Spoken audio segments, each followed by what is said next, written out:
Well, after a week-long delay for the dub, for some reason. Yeah, first it was a day delay with 21, now a week? What is this, Zom 100? What, too soon?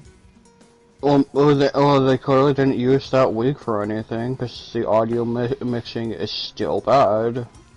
Yeah, on Hulu it's terrible. And because of that, when it's uploaded on the sites, you know the ones, it's still not much better. Is that only a dub thing? Let us know. Like, because there's no way it can be on every version. I'm pretty sure more people would complain about it. Some people will probably just watch it with their TV blasting or some shit. Yeah, I could imagine surround sound would be great. But, yeah, so, Ep 22, the one I'm sure a lot of you were waiting for us to get to because of a lot of stupidity surrounding this one. So, there's a lot to cover. Let's get straight into it. Firstly, I mentioned in 21 that if they happen at the start of this episode, then, you know, stuff in the manga. There's supposed to be a clash between Bazby's crew and the Soul Reaper crew, where you actually see it in the manga, where they all charge each other. That's not here at all. But it's alright. It's okay. Does Bazby makes a friend? He does. We'll get to that in a minute, though. So the ep opens up proper with an extended thing of last week's episode, or last time, with Ichigo shouting, "Why, Uryu? Why? I loved you!" What's that? Can't quite hear you over the OST. Thanks, audio mixers. Well, they really pay you what you deserve. But I do... anyway, so a shockwave comes out, destroying a bunch of crap all over the place as Yuha and his crew head for the Soul Palace. As Renji jumps to the defense of Rukia. That's nice of him. You say he uses his Shikai here? In his Shikai, remember this. Yeah. As we see Shunsui in an anime-only scene, asking if this has always been the plan from Ichibei to let Yuha arrive at the Soul Palace. So they're really trying to set up some extra stuff with Ichibei, because it's the, like, 5th time they've done this. They're real subtle about it. Well, Ichigo, God, the names are so similar, man. I'm sorry. Knew I was going to do that anyway. Ichigo chatted Orihime, now talk about Uryu. As Ichigo reflects that since the war between Soul Reapers and Quincy's began, he always thought that this might happen with Uryu. But regardless, he's still their friend. Makes a lot more sense why they still consider him a friend than the King's Game situation. Go watch it if you haven't, you'll understand the reference. We even see flashbacks here of every time they fought with him, right? Yeah. So they'll chase their friend down, and Ichigo says if his explanation of why he joined the Quincy's makes no sense, he'll smack him down and drag him back. As Chad's like, well, what if it does make sense? Well, then I'll still smack him down and drag him back. Great quote. That sounds like Ichigo. That does. It really does. As the two others, Chad and Orihime, agree to help him, and Urahara then conveniently arrives, saying, hey, I'll help you guys get back to the Soul Palace, which, awkward, Ichigo, you literally just came from there. Now you gotta go right back. Should've just stayed there, man. Cut to Byakuya, as he says, so, the Quincy's were after the Royal Palace all along, huh? As Nanana shows up, for some reason with a slight, what is it, New Yorker accent? For the first two... Yeah, where it's like, hey, what are you doing there? You didn't think you could get away when not dead? Yeah, it's like, what? Where'd this accent come from? As he dropped after those, like, 2 lines. Yeah. As Candace says, where's that damn 4th Ichigo? Where's Ichigo? Kurosaki at? She has a hate boner for him now. And Robert's here too, as the 3 surround Byakuya. As we cut to Tetsuzaimon and the doggy of Kumamura, and he's like, hey, do you need a hand, Captain? Let's keep marching on, as the doggy seems like he might be able to understand him, even if he can't reply. And the dog is still voiced by Crest. It is. So, yeah. Also, I should mention that the doggy scene was anime-only as well. Yeah, there's a bunch of anime-only scenes here, and not much was cut from the manga this time. which is probably how it should be, making this one of the better. That's really weird. Are they actually improving? Probably not. Oh, they're not, because there's one major scene coming up that people know that it was cut, so we'll get to that, though. Meanwhile, Renji and Rukia are now talking about the Uryu situation, as Renji is doing what now? Let's bring it back to that scene from before. So you know how I said he blocked it with just his Shikai, he wasn't in his Bankai at all. Now he's holding up the rubble with his Bankai monkey arm. I always get to see the Bankai monkey arm. Yeah, the Bankai monkey arm. That's what I mean by that. That's like, wait, what?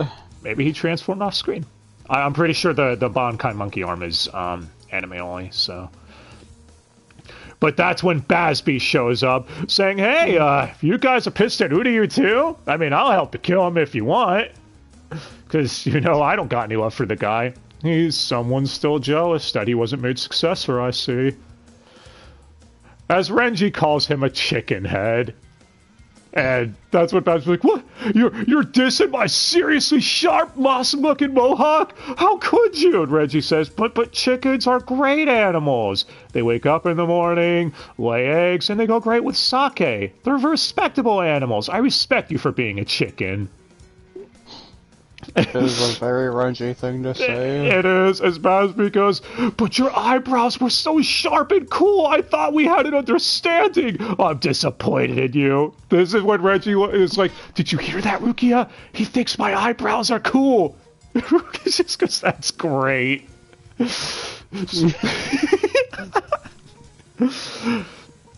I don't think she wants to be there anymore. She doesn't. But that's what Bazby uses burner finger for. Cut to Giselle, and yeah, we're at one of the first scenes people know about, with Ikaku and Yumichika. As Giselle says, you wouldn't cut down an unarmed girl, right? As the two agree, it's obviously a trap, in more ways than one.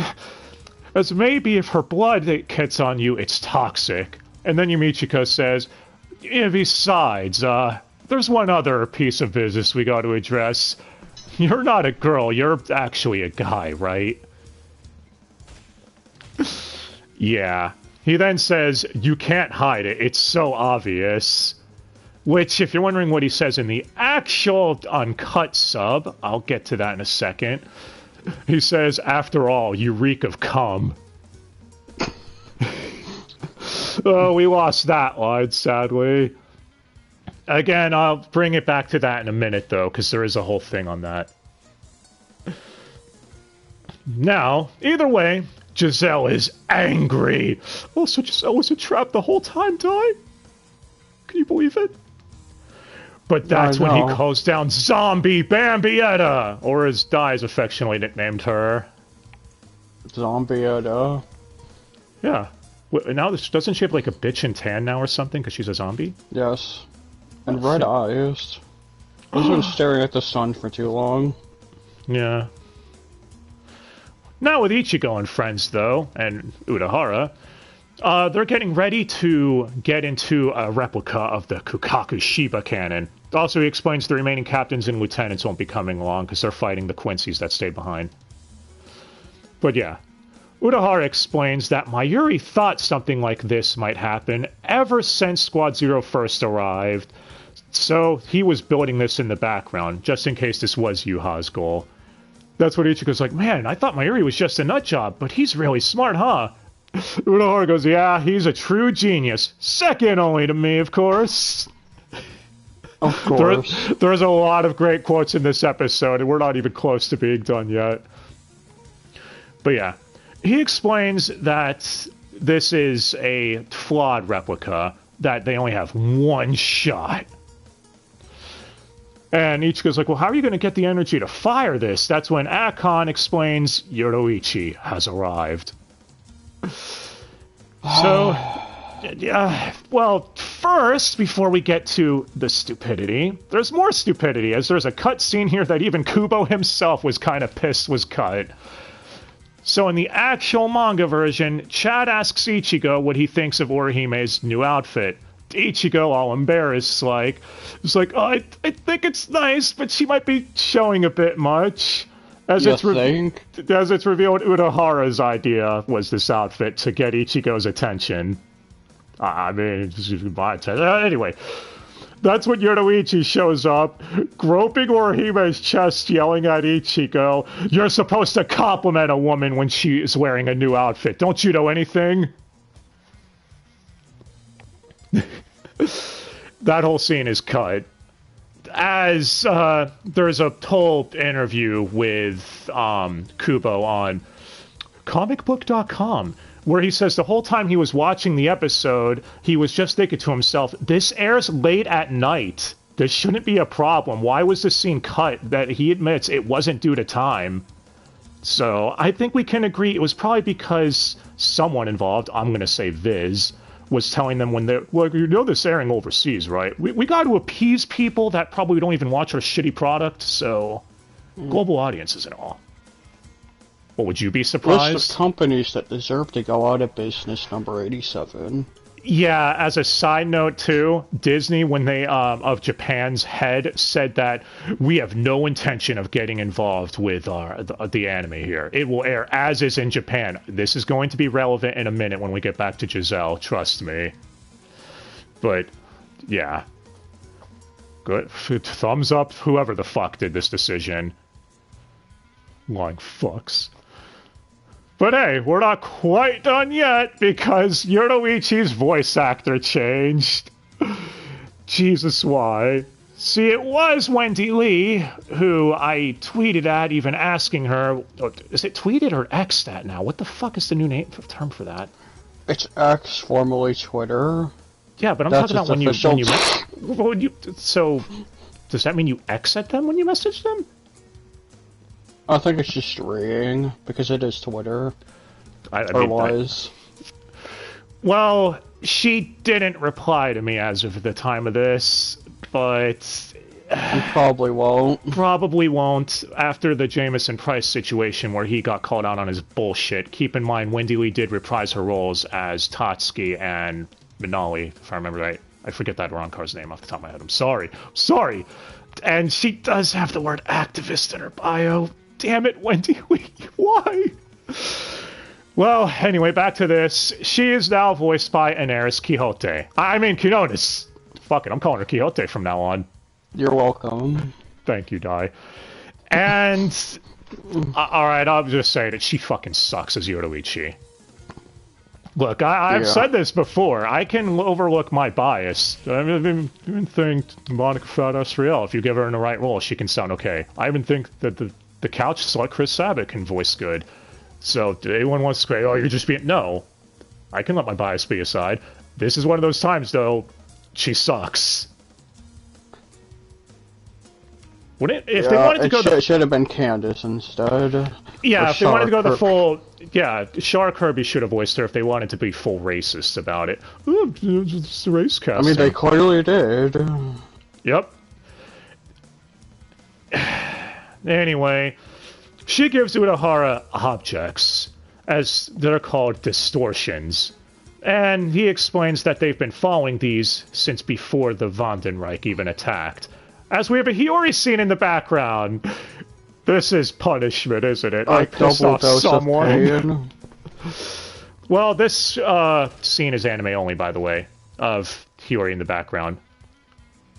Actually, your mic is having a little static and having a small pop every now and then. I will reset it. Hold on a second. You tell him about the Hiyori scene, I guess, where she's beating up Shinji or something. I don't even think Shinji's even there, though. She's yelling about something, and the other visors are there. He'll be back eventually. Don't worry. Okay. Any better? Yeah. And Shinji's not even there, is what I said. I thought she was yelling at someone in the background. I couldn't tell who it was. She was yelling towards the camera, so she was yelling at the camera, I think. Maybe towards Urahara or some shit. But yeah, so it's explained that these distortions are like wedges causing the world of the living and Soul Society to interconnect, disrupting the world border. Order? I think he says the border between the worlds, but it's whatever, it's the balance bullshit. But the massive amounts of energy causing this is what they're going to use to fire the cannon. Oh. Yeah. The cannon has self-destruct. Cut to Giselle and friends as Ikaku and Yumichika are struggling against Zombietta. Or Bambi Wambi, as Giselle keeps calling her. Because the bombs are hard to deflect. Ikaku can't even use his Hozoki Maru to cut them back. Does that make you sad, Dai? No. Don't they cut off Bambi's arm here? Yep. See, we're meeting our Bleach quota for hands! Yeah, you would think his Bankai could at least do something against the bombs. Yeah, but remember, I guess he's still trying to hide it since, I don't know. Yeah, Yumichika's the only one there. Maybe he's worried someone else will show up and... I mean, everybody knows about it at this point, so it's not even really hiding. Shh, it's okay. It's alright. I don't think it would do that much.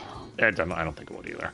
Well, as Giselle explains, that this won't slow Bambi down in the slightest, because she's already dead.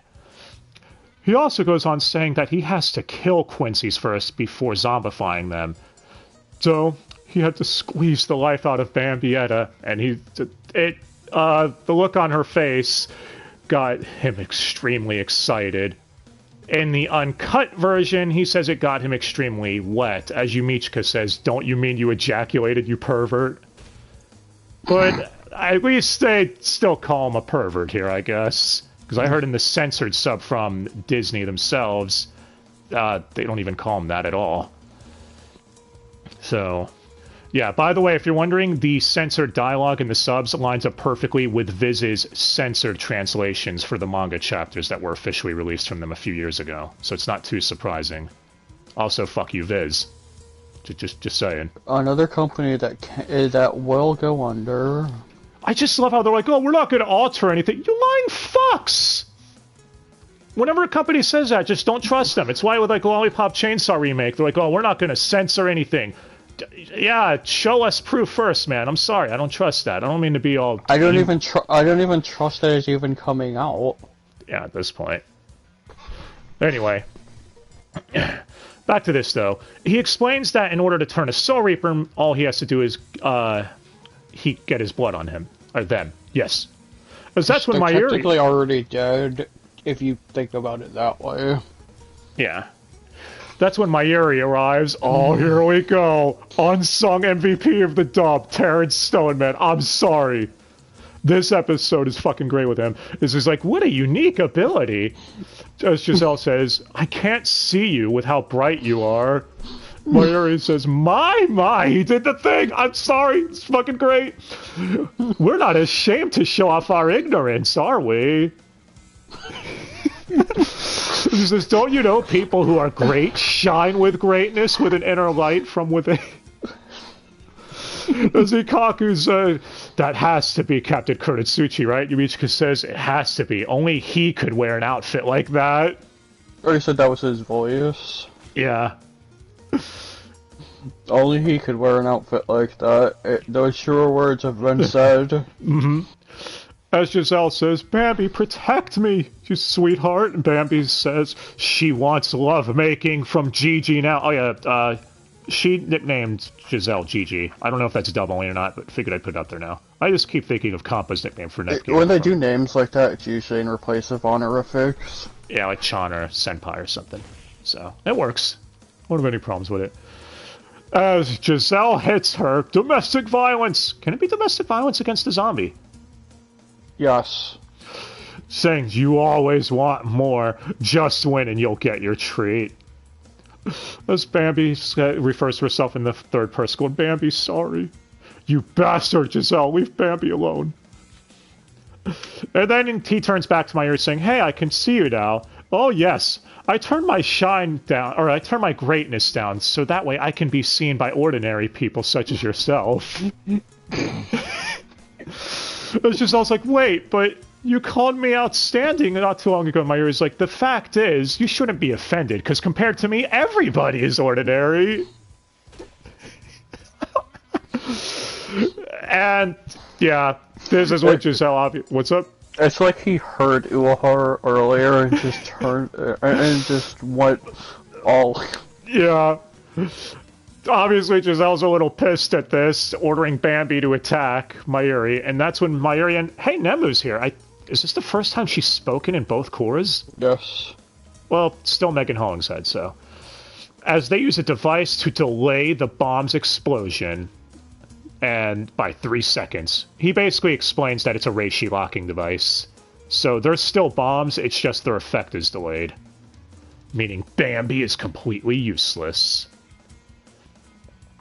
But that's when things escalate, as a bunch of Soul Reaper zombies arrive to join the fun. That's when Mayuri says, oh, these are old allies of ours. I'm just a bowl of love with a brain, so I can't hurt anyone like this. So I'll have... And the headset shut off, so I'll be right back and plugging it in. Gotcha. As he says, he needs people who have no emotional attachment. Like these Arankar zombies he has. As we see Loopy, Sanderweech, Dondoni, and Charlotte all arrive. Now, the surprising thing is they actually got everyone back with the exception of Charlotte, who was Travis. Now it's Bill Butts, making it the third Travis role he's replaced.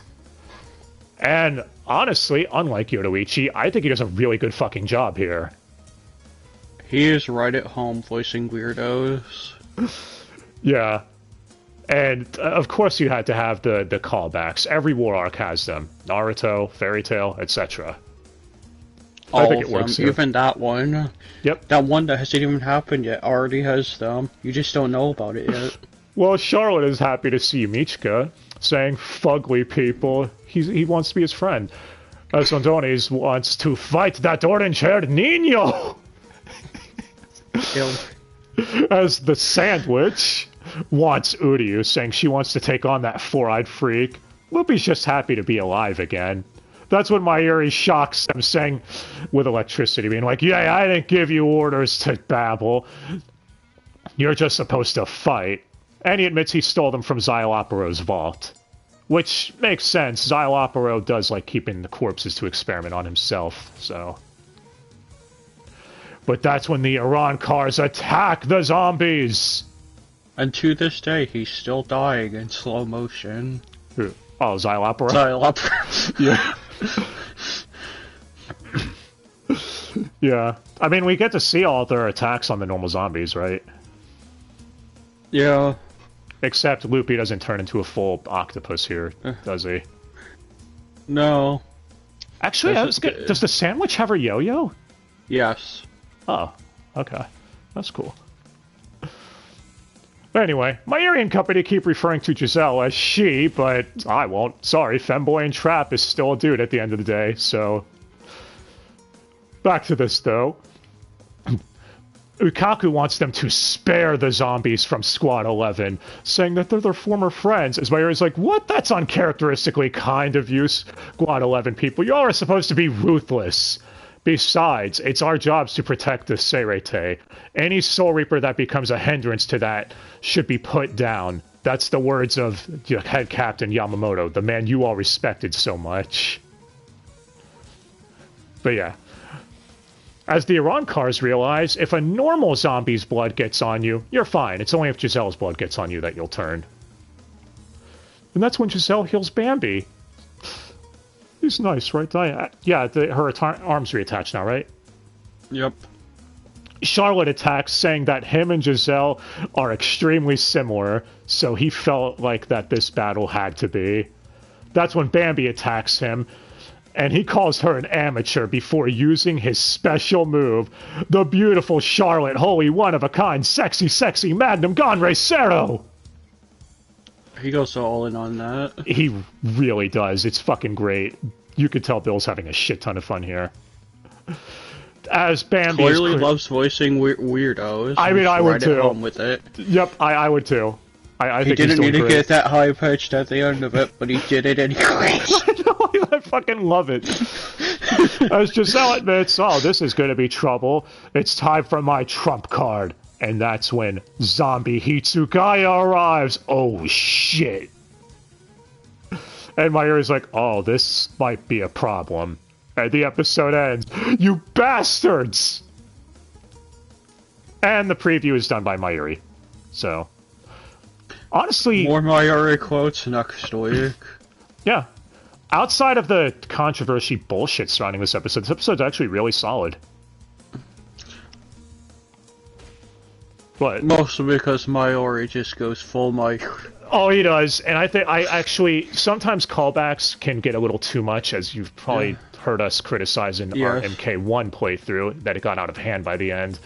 But this time, But that's I think just callbacks for the sake of callbacks.